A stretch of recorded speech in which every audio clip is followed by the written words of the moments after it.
而家身處呢個愛群道公眾泳池，咁再嚟呢一邊咧就係永祥街，其實嗰邊就係馬場，咁呢個咧就係活道15號 Woody。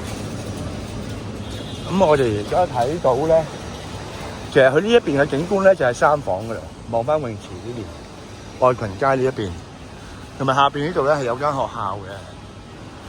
咁其實景觀咧，如果望翻呢一邊咧，兩房等池，三房咧，咁都係開揚嘅。咁呢邊應該係泳池嚟㗎啦。咁呢邊咧都係一啲比較矮啲嘅內街啊，好靜有清幽嘅。咁啊，中學啦，咁呢間應該學校嚟嘅。成個咁前邊嗰度係活道咯，咁要向內街。咁嗰邊係職業訓練局。